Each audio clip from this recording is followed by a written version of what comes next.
town loomed ahead, a cluster of weathered buildings nestled against the jagged coastline, their rooftops darkened by years of sea salt and neglect.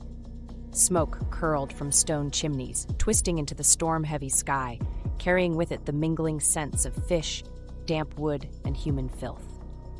As Daemonweaver drew closer, the stench of the place truly hit her. It was an assault on her senses, a cloying mixture of rotting fish guts, wet dog, and the sour tang of unwashed bodies. The heavy, briny air did little to mask it. This was a town built on the back of the ocean's bounty, and its people bore the stink of their labor like a second skin. The gates were no more than a pair of sagging wooden doors, reinforced with iron bands rusted by years of salt spray. A single guard stood watch, hunched beneath a makeshift awning, his dull eyes barely glancing her way. His face was wind-chapped and leathery, the beard at his chin patchy and unkempt. His armor, a crude patchwork of boiled leather and mismatched metal plates, reeked of sweat and dampness as if it had never been taken off long enough to dry. He did not stop her. Daemonweaver drifted past, silent as a shadow, the tattered cloak wrapped around her shoulders, hiding her form. The guard barely even noticed her, his eyes half-lidded from exhaustion or drink. The fool. Inside the gates, the town stretched before her, a maze of narrow, muddy streets flanked by wooden shacks and sagging storefronts. The buildings leaned against one another, their beams warped by time and moisture.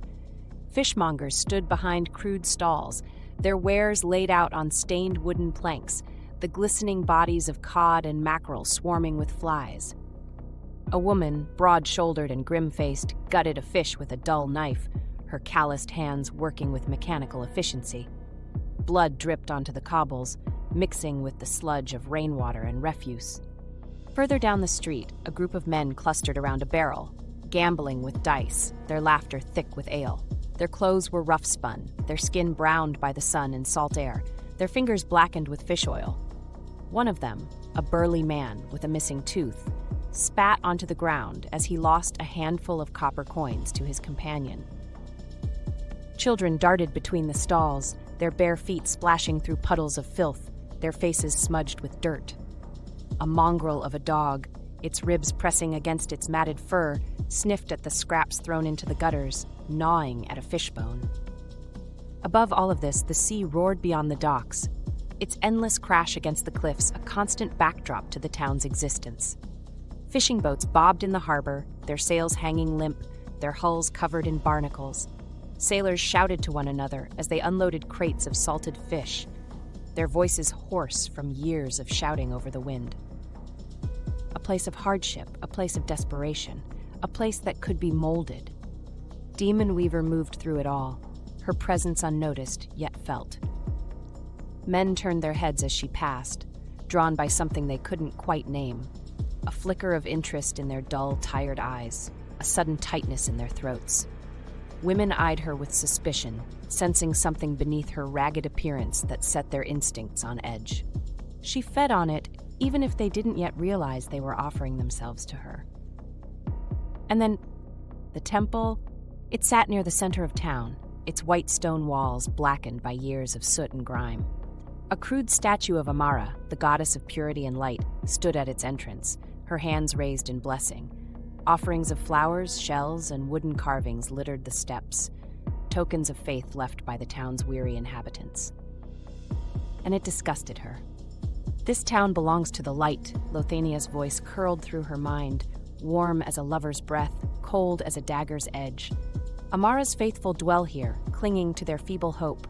They bow to their goddess, whispering prayers for mercy, but she does not hear them. Daemonweaver felt her lips curl into a slow, wicked smile. You will make them see, my child. You will show them the truth of their devotion, and it begins with him. Her gaze shifted to the temple doors, where a man stood addressing a cluster of townsfolk. The priest. He was tall, broad-shouldered, well-fed, unlike the rest of these wretches. His white robes were pristine, a golden sash draped across his chest, his fingers heavy with rings. His hair was dark, streaked with silver, and tied back in a modest knot. His voice rang out across the square, firm and reassuring. Amara watches over us all. Do not despair, my children. Through devotion, through piety, we shall endure. He was lying. Daemonweaver felt Llothenia's power coil through her veins like a serpent. Her fingers tingled, her pulse quickened. He serves her, yet he indulges. He fattens himself while the poor starve. He preaches virtue, yet his heart is weak, full of hunger, full of sin.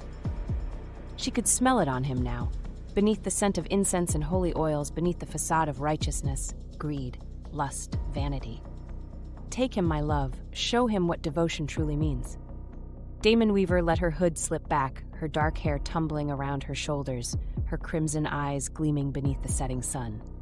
The priest turned as if sensing her presence, his gaze meeting hers. She smiled, his breath caught in his throat. He was already hers. Tonight, the Priest of Amara would learn a new kind of worship. And by dawn, he would be nothing but a broken whisper in the dark.